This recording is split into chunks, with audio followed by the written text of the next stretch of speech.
নমস্কার বন্ধুরা, আজকে সংগ্রামী যৌথ মঞ্চের তরফ থেকে একটি সাংবাদিক সম্মেলন করা হয়।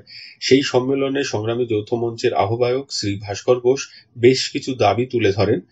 যেমন 100% বুথে সেন্ট্রাল ফোর্স দিতে হবে, 100% বুথে ওয়েবকাস্টিং এর ব্যবস্থা করতে হবে, অস্থায়ী কর্মচারীদের ভোটের ডিউটি দেওয়া যাবে না এবং প্রতিবন্ধী যাদের ভোটের ডিউটি দেওয়া হয়েছে তাদের ভোটের ডিউটি বাতিল করতে হবে।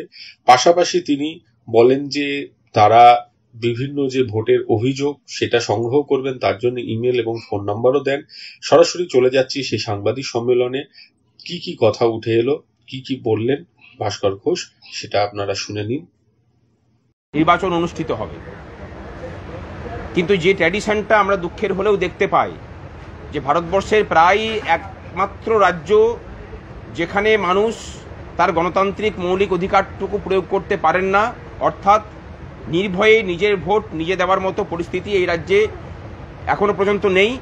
নির্বাচন কমিশনও সেই কাজটা সম্পূর্ণরূপে করতে অনেকটা ব্যর্থ হন। এই জায়গায় থেকে দাঁড়িয়ে আমরা গত পঞ্চায়েত নির্বাচন থেকে যেভাবে ভোটকর্মীদের জন্য লড়াই আমরা শুরু করেছিলাম, সেই লড়াইটা জারি রাখছি। আমরা গতদিন নির্বাচন কমিশনের অফিসে গিয়েছিলাম।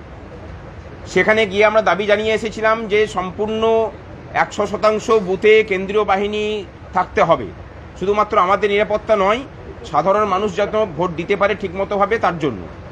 এবং তার আগে ভোটের এই প্রাক্কালে সমস্ত রাজ্য জুড়ে উপদ্রুত এলাকাগুলোতে বিশেষ করে যেন রুট মার্চ হয় কেন্দ্রীয় বাহিনীর দিয়ে, যাতে মানুষের কনফিডেন্সটা অন্তত বৃদ্ধি পায়।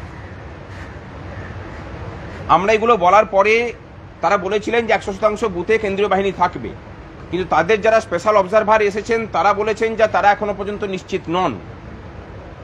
এটা যদি ঘটনা হয়ে থাকে তাহলে আমরা সংগ্রামী যৌথ মঞ্চ এখন ঘোষণা করছি যে সমস্ত বুথে যদি কেন্দ্রীয় বাহিনী না থাকে তাহলে ভোট কেন্দ্রে ডিউটি করতে যাওয়াটা ভোটের আগের দিনে আমাদের পক্ষে সম্ভব নাও হতে পারে।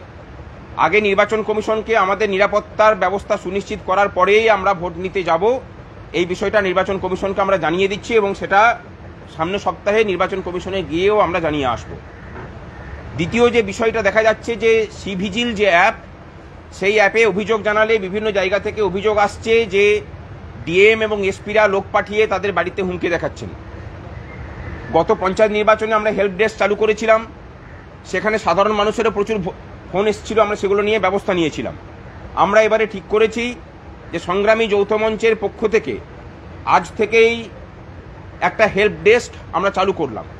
আপাতত 2টো ফোন নাম্বার এবং একটা ইমেল আইডি আমরা দিচ্ছি, আমরা সেগুলো নোট করছি। খুব তাড়াতাড়ি সেগুলো আমরা নির্বাচন কমিশনের হাতে আমরা দিয়ে আসব। নির্বাচন কমিশন বলেছিল যে কোনো অস্থায়ী কর্মচারীকে নির্বাচনের কাজে যুক্ত রাখা যাবে না। তারপরেও আমরা দেখছি যে আমাদের পার্শ্ব শিক্ষক বন্ধু থেকে শুরু করে 100 দিনের কাজের যারা ডাটা এন্ট্রি অপারেটর থাকেন, এরকম বহু অস্থায়ী চুক্তিভিত্তিক কর্মচারীদের তারা ডিউটি দিয়েছেন। আমরা এই লিস্ট তৈরি করেছি, আরও নাম সংগ্রহের কাজ চলছে। নির্বাচন কমিশনকে বলতে চাই যে যদি এই নামগুলো কাটা না যায় তাহলে সামনের সপ্তাহেই হয়তো 100% বুথে কেন্দ্রীয় বাহিনী, 100% বুথে ওয়েবকাস্টিং এবং অস্থায়ী কর্মচারীদের এই নির্বাচন প্রক্রিয়া থেকে বাদ দেওয়ার দাবি জানিয়ে আমরা হাইকোর্টের দ্বারস্থ হব। অস্থায়ী কর্মচারীদের কাজ দিতে আমরা আপত্তি আমাদের এই জায়গাতেই যে সরকার স্থায়ী নিয়োগ না করে প্রশাসনকে যে অচলাবস্থা তৈরি করেছেন এখন সেটা ধরা পড়ছে। আমরা চাই অস্থায়ী কর্মচারীদের স্থায়ীকরণের কাজটা করিয়ে পরে তাদের কাছ থেকে স্থায়ী কর্মচারীর মতো ডিউটিটা সরকার নিক। এই কয়েকটা কথা বলার ছিল। সামনের সপ্তাহে আমরা আবার আপনাদের সামনে মুখোমুখি হব এবং তার সাথে আমরা সময় চেয়েছি, কবে সময় দেয় দেখি, না হলে পরে আমরা যে কোনো দিন আপনাদেরকে জানিয়ে দেবো যে আমরা কবে নির্বাচন কমিশনে যাচ্ছি।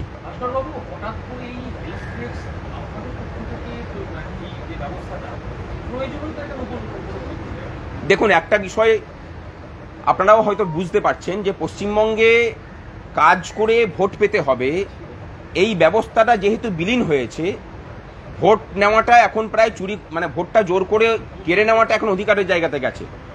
সংগ্রামী যৌথ মঞ্চ মনে করছে যে অন্যান্য রাজ্যের মতো পশ্চিমবঙ্গের ভোটটা যদি পেশি শক্তিহীন না হয়, ভোট চুরিটা যদি বন্ধ না করা যায়, তাহলে পশ্চিমবঙ্গে উন্নয়নের পথে ফিরবে না।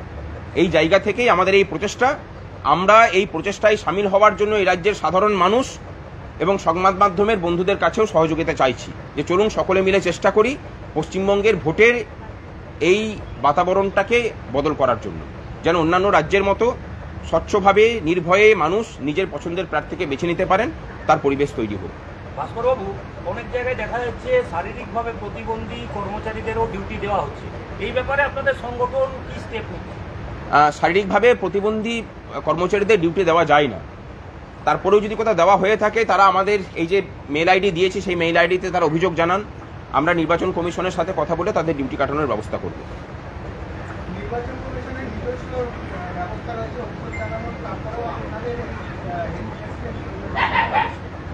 আমি একটা কথা শুধু বলি যে সিভিজিল অ্যাপ কেন্দ্রীয় নির্বাচন কমিশনের দ্বারা এটা করা হয়েছে।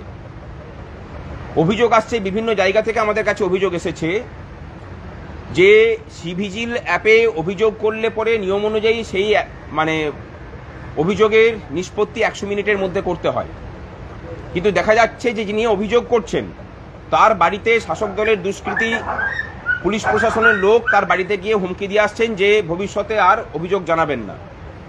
এই পরিস্থিতিতে এই বিষয়টা দ্রুত ছড়াচ্ছে এবং মানুষ অভিযোগ জানাতে ভয় পাচ্ছেন। সেই জায়গা থেকেই আমাদের এই ব্যবস্থা। আমাদের এখানে সমস্ত পরিচয় গোপন রাখা হবে অভিযোগকারী।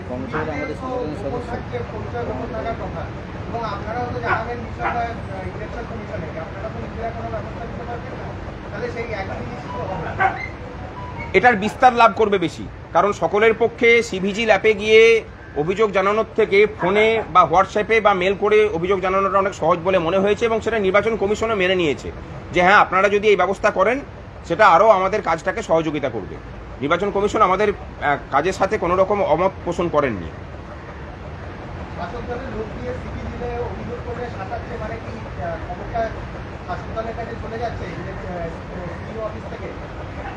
সিইও অফিস থেকে ধরুন ওই অভিযোগটা যেটা হয় সেই অভিযোগটা ডিএম অফিস হয়ে যে ব্লকের ঘটনা সেই ব্লকের কাছে যাচ্ছে।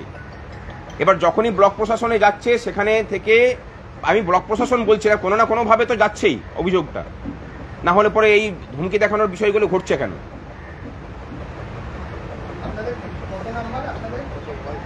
আমাদের নাম্বার দুটো দিয়ে দেওয়া হচ্ছে, এখানে দুটো নাম্বার আছে।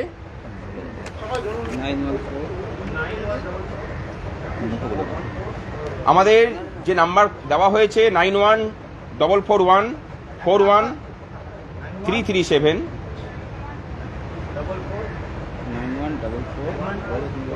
9144141337, 8910036969।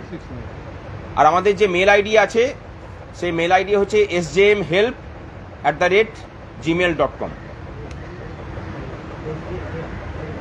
SJM সংগ্রামী যৌথ মঞ্চ @gmail.com।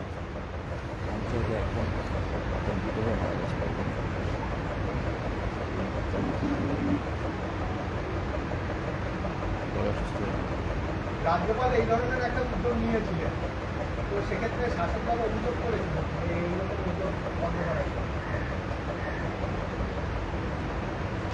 দেখুন অভিযোগ তো শাসক দল যখন করবে তখন বুঝতে হবে যে তাদের অস্বস্তির কারণ হচ্ছে এটা। স্বচ্ছ নির্বাচনের জন্য যদি মানুষের অভিযোগ নেওয়া হয় সেখানে আবার অভিযোগ জানানোর তো কোনো জায়গা নেই। আচ্ছা, আপনারা যে হেল্প ডেস্ক খুলছেন এই ব্যাপারে কি নির্বাচন কমিশনের সাথে আপনাদের আলোচনা হয়েছিল? হ্যাঁ হয়েছে।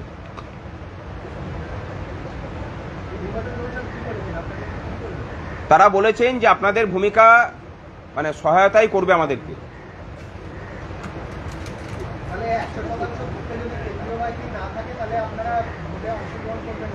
একদম। এবং প্রথম পর্বের যে ট্রেনিংগুলো হচ্ছে আমরা সামনের সপ্তাহে যাব, সেখানে যদি নিশ্চয়তা না পাই তাহলে সেকেন্ড পর্বের ট্রেনিং থেকেই বিক্ষোভ শুরু হবে ট্রেনিং সেন্টারগুলোতে। দেখুন নিরাপত্তার দায়িত্ব দেওয়াটা কমিশনের কাজ। কমিশন যদি সেই কাজ করতে ব্যর্থ হয় তাহলে আমরা মনে করছি যে আমাদের আর্টিকেল 21 ভায়োলেট হচ্ছে। সেক্ষেত্রে আমাদেরও অধিকার আছে সুস্থভাবে বেঁচে থাকার জন্য নিরাপদে আমাদের কাজটা করতে যাওয়ার। আর একজন প্রিজাইডিং অফিসারকে যখন ভোটের ডিউটি দিয়ে পাঠানো হয় তখন তাকে ম্যাজিস্ট্রেরিয়াল পাওয়ার দেওয়া হয় ওই বুথ এবং তার 200 মিটারের মধ্যে সমস্ত নিরাপত্তার দায়িত্ব দেখার। তাকে যদি পর্যাপ্ত নিরাপত্তার ব্যবস্থা না দেওয়া হয়, তারপরে তোকে কাজ করতে বলা মানে আসলে যাতে কাজটা সে করতে না পারে সেই প্রক্রিয়ায় করা। আমরা সেটা চাই না। আমরা চাই যে ভোট প্রক্রিয়া সম্পূর্ণরূপে স্বচ্ছ হোক, মানুষ যাতে নির্ভয়ে নিজের পছন্দের প্রার্থীকে বেছে নিতে পারে, সেই কারণের জন্যই এই ব্যবস্থা। এর মধ্যে অন্য জটিলতা খোঁজার কোনো কারণ নেই। আদালতে কি আগামী সপ্তাহে যাচ্ছে? যদি নির্বাচন কমিশনের কাছ থেকে এই বিষয়ে নিষ্পত্তি না হয়, তাহলে সামনের সপ্তাহেই মামলা দাখিল হবে। প্রথমে নির্বাচন কমিশন, তারপরে আদালত? অবশ্যই নির্বাচন কমিশন যেহেতু আছেন, আমরা কেন আদালতে যাব সরাসরি? নির্বাচন কমিশনে 100% কেন্দ্রীয় বাহিনী অস্থায়ী কমিটি এগুলো দাখিল করছেন আপনারা, তাই তো? এবং 100% বুথে ওয়েবকাস্টিং এর ব্যবস্থা। এগুলো না হলে এই দাবিতেই ইয়েতে যাবে, কোর্টে যাবে। একদম।